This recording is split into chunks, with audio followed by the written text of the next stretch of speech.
Kalau kita lihat di dalam Alkitab, firman Tuhan tentang kesombongan itu begitu banyak. Bahkan Alkitab berkata Tuhan itu menentang orang-orang yang sombong. Saat kita ini hidup dengan kesombongan di hadapan Tuhan, maka kita menjadi musuh Tuhan. Saudara bisa bayangkan kalau kita menjadi musuh Tuhan, kita menjadi orang yang ditentang oleh Tuhan, maka sudah pasti semua yang kita lakukan tidak akan mungkin berhasil. Namun seringkali orang Kristen tidak menyadari, sebagai anak Tuhan seringkali kita tidak menyadari.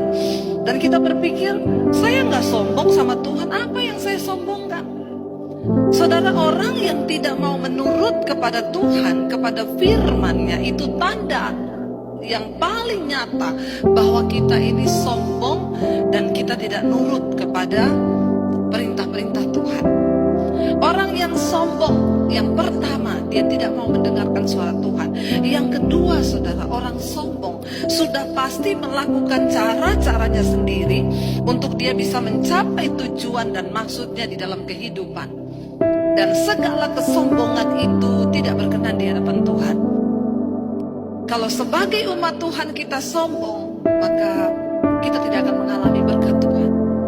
Demikian juga untuk sebuah gereja. Kita berdoa gereja di tempat ini menjadi gereja yang merendahkan hati di hadapan Tuhan. Tidak ada yang bisa kita sombongkan. Ingat, kesombongan dapat memicu seseorang untuk mendapatkan apa yang dia mau. Dan memang kelihatannya tercapai. Tapi ingat, Tuhan menentang orang yang sombong. Saudara, apa yang kita tabur, itu pasti akan kita tuai dalam hidup ini. Karena itu mari kita hati-hati bertindak. Sesuatu yang diperoleh dari hasil kesombongan pasti akan membawa kebinasaan. Hari-hari ini banyak orang terpacu untuk ingin menjadi kaya. Ya, apalagi dengan adanya sosial media, kita melihat orang berlomba-lomba memamerkan kekayaan. Jangan pernah terpancing. Karena Tuhan mencari orang yang rendah hati.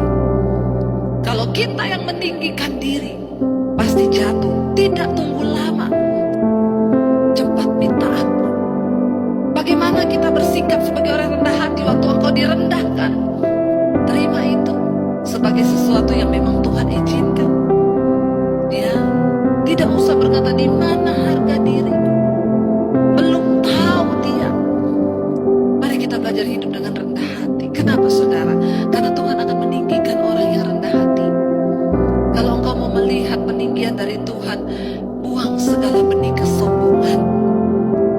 Orang yang sombong itu suka berbantah dengan Tuhan. Bukan cuma dengan sesama. Kalau dengan sesama udah pasti. Kenapa? Karena orang sombong itu selalu merasa diri benar. Diberkatilah orang yang merendahkan hatinya di hadapan Tuhan. Diberkatilah orang yang rendah hati. Tetapi terkutuk orang yang tinggi hati. Kalau engkau melihat Tuhan pelihara hidupmu hari-hari ini, mari taat kepada firman-Nya. Mari tundukkan hati kita kepada Tuhan. Daripada kita jadi orang yang melawan Tuhan dan dilawan Tuhan, berbantah dengan Tuhan, lebih baik kita menjadi orang yang diurapi dan diangkat tinggi oleh Tuhan. Orang yang rendah hati akan diangkat tinggi Tuhan, saudara. Karena itu saya berdoa, biarlah segala kesombongan kita dihancurkan Tuhan. Waktu kita hidup dalam kesombongan dan tidak mau taat kepada Tuhan, kepada firman-Nya, itu artinya kita berbantah dengan Tuhan. Firman ini berkata, celaka orang yang berbantah dengan pembentuknya. Kita ini hanya tanah liat.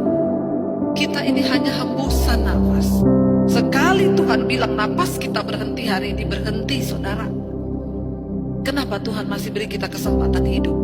Supaya kita punya waktu untuk bertobat. Supaya kita bisa belajar hidup rendah hati di hadapan Tuhan. Supaya kita banyak introspeksi diri hari-hari ini. Ingat, kita ini hanya tanah liat. Celakalah orang yang berbantah dengan pembentuknya.